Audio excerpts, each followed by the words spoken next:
Telugu digital media network లో political కేటగిరీలో #1 కేవలం 72 గంటల్లో 1,50,00,000 వ్యూస్ పైగా పాపులర్ టీవీ నెట్వర్క్. మహాశివరాత్రి పండుగ దినాన్ని పురస్కరించుకొని శ్రీశైలంలో సంబరాలు అంబరాన్ని అంటున్నాయి. శ్రీశైలంలో మల్లన్న దర్శనానికి వేలాది సంఖ్యలో భక్తులు తరలి వస్తున్నారు. అసలు శ్రీశైలం దేవస్థానం యొక్క స్థల పురాణం ఏంటి అన్న విషయం ప్రస్తుతం మనతో పంతులు గారు ఉన్నారు. ఆయన అడిగి మరి ఈ స్థల పురాణం తెలుసుకునే ప్రయత్నం చేద్దాం.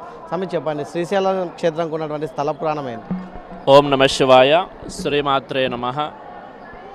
ద్వాదశ జ్యోతిర్లింగాలలో రెండవ జ్యోతిర్లింగమైనటువంటి మల్లికార్జున స్వామివారు, అష్టాదశ శక్తిపీఠాలలో 6వ శక్తిపీఠమైనటువంటి భ్రమరాంబాదేవి ఈ మహాక్షేత్రంలో కొలువు తీరి ఉన్నారు. ఇలలో కైలాసమైనటువంటి ఈ శ్రీశైల మహాక్షేత్రము భూమండలానికి నాభిస్థానమైనటువంటి ఈ మహాక్షేత్రములో సాక్షాత్తు జ్యోతిర్లింగ స్వరూపుడు, సాక్షాత్తు ఇచ్ఛాశక్తి, జ్ఞానశక్తి, క్రియాశక్తి స్వరూపురాలైనటువంటి భ్రమరాంబాదేవి ఈ మహాక్షేత్రంలో కొలువు తీరి ఉన్నారు. అంటే ఇక్కడ స్వామివారికి మామూలు టైంలో దర్శించుకుంటే ఎలాంటి లాభము, ప్రత్యేకించి శివరాత్రి రోజు దర్శించుకుంటే ఎలాంటి లాభము ఇక్కడ కలదు? కాశ్యాంతో మరణాన్ముక్తి స్మరణాధరుణాచలే దర్శనాదేవ శ్రీశైలే పునర్జన్మన విద్యతే. ఈ మహాక్షేత్రంలో స్వామివారిని దర్శించితే, మహాశివరాత్రి రోజున దర్శిస్తే ఎన్నో కోటి జన్మల పుణ్యఫలం లభిస్తుందని భక్తుల యొక్క పురాణ వచనం. మామూలుగా ఇక్కడ దాదాపు వెంకటాపురం నుంచి కూడా శ్రీశైలంకి అడవి మార్గాన 40 కిలోమీటర్ల పైనే భక్తులు పాదయాత్ర చేసుకుంటూ వస్తున్నారు.